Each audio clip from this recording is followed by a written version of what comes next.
আমাদের রাধা মাধবের সেবা হয়ে গেছে দেখো। আর আমি এই যে ধুনো দেব বলে ধুনোটা এই যে সাজিয়ে রেখেছি, ধুনো দেব। দেখো তোমাদের কেমন লাগছে তোমরা জানাবে।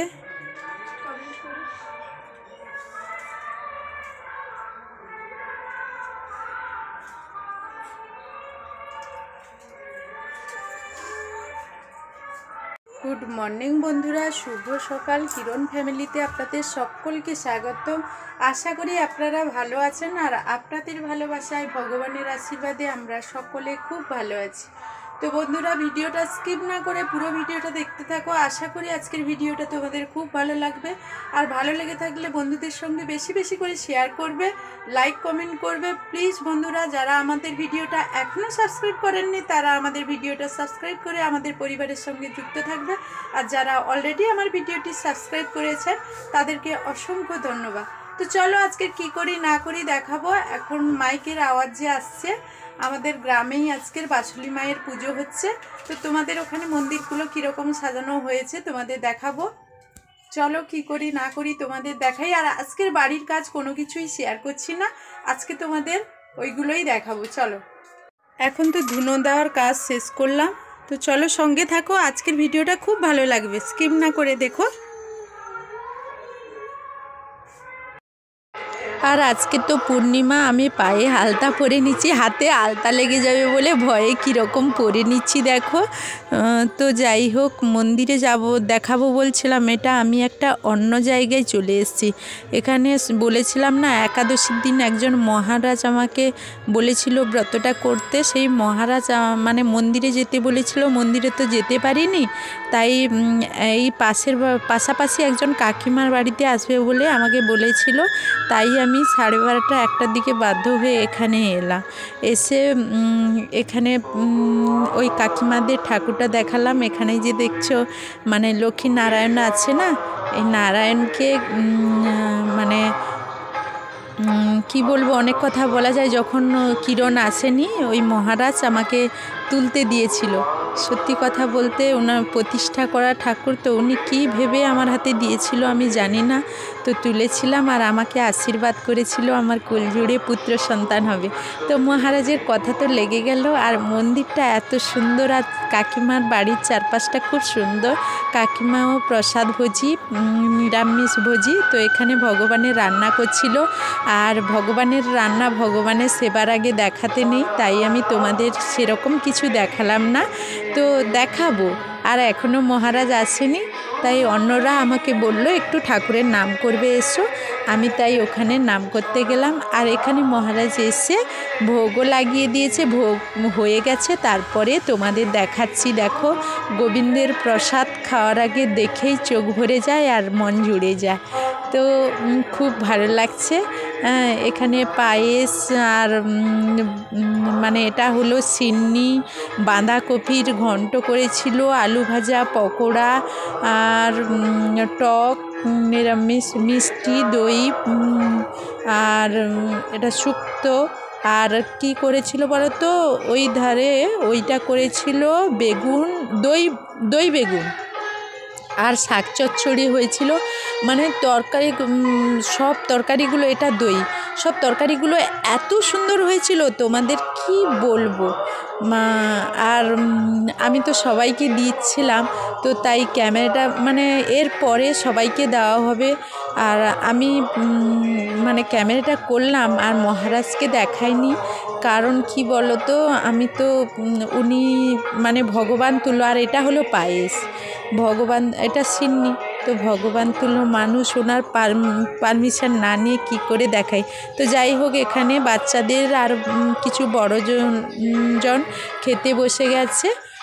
তো ওরা খাচ্ছে আর আমি দিয়েছিলাম। তো ক্যামেরাটা করব বলে আমি এই মেয়েটাকে বললাম তুই একটু খেতে দে। তো খেতে দিচ্ছে। আর ভেতরে কিন্তু মহারাজরা খেতে বসেছে। আর কজন বসেছে, তো তো মহারাজকে কাকিমা খাওয়া দিচ্ছিল, আমি ভয় ভয় করে তুলবো কি তুলবো না, এই জন্য তুললাম না। মানে যদি আমাকে বলে ফেলে যে তুমি কি করছো, আমি তখন উত্তর কি দেব, তাই তুললাম না। তো যাই হোক, মোটামুটি ওখান থেকে প্রসাদ খেয়ে আমি মানে ওনাদের দিচ্ছিলাম, তারপরে ক্যামেরা করার পর আবারও দিয়েছিলাম। আর মহারাজকে আমি প্রসাদ দেইনি। তো এখানে বাড়িতে চলে এলাম, এসে দেখো আমাদের শিবালয় মন্দির, তোমাদের বলেছিলাম না মন্দিরগুলো কীরকম সাজিয়েছে তোমাদের দেখাবো। আর এটা আমাদের বাজারের ওপরে এইসব মন্দির, আমাদের পরিবেশটা আমরা যেখানে থাকি এত সুন্দর।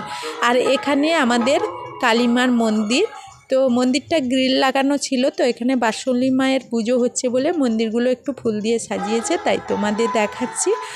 আর এরপরে আমি ওই বাসুলি মায়ের মন্দিরে চলে যাব। মন্দিরটা অনেক দিন থেকে নির্মাণ হচ্ছে, কিন্তু পুরো কাজ শেষ হয়নি। তোমাদের এই যে দেখাচ্ছি, দেখো বাইরে থেকে দেখাচ্ছি, উপরেই যে মানে বাসুলি মায়ের পুজো হচ্ছে, তো আমি উপরেই চলে যাব, উপরে গিয়েই একেবারে তোমাদের বাসুলি মাকে দেখাবো। তো এখানে চলে এলাম, চলে এসে বাসুলি মাকে দেখাবো। এই যে মন্দিরটায় ঢুকে যাচ্ছি, মন্দিরের উপরটা কোনো রকম মেরামত করে বাসুলি মা অন্য জায়গায় একজনের বাড়িতে ছিল, তাড়াতাড়ি করে এখানে উপরটা মেরামত করে নিয়ে এসছে।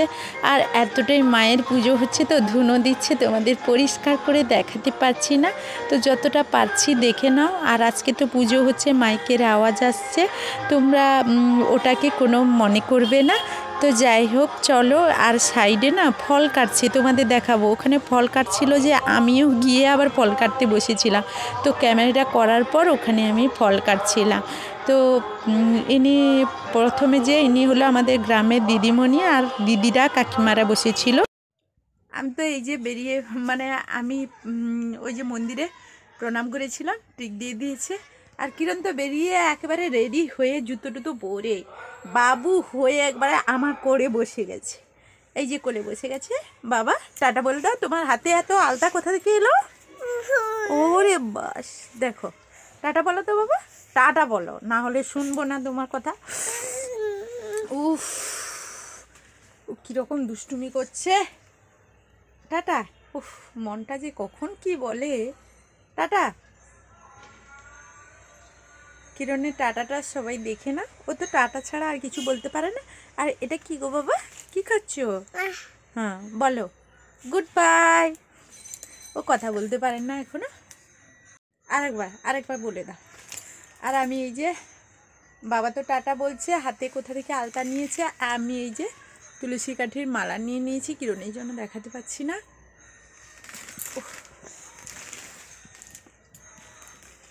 এই যে কিরণ কখন ছিঁড়বে দেখছে, বারবার হাত দিয়ে টানছে।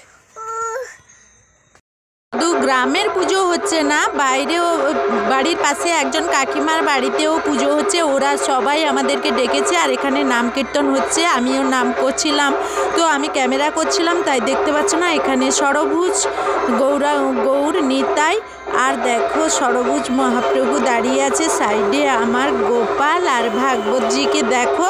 তো ভিডিওটা যদি ভালো লেগে থাকে বন্ধুরা, আমাদের ভিডিওটা সাবস্ক্রাইব করে আমাদের পাশে থাকবে, বন্ধুদের সঙ্গে বেশি বেশি করে শেয়ার করবে, আর ভালো লেগেছে কিনা কমেন্ট করবে। আজকের মতো ভিডিওটা এখানেই শেষ করছি, টাটা, গুড নাইট।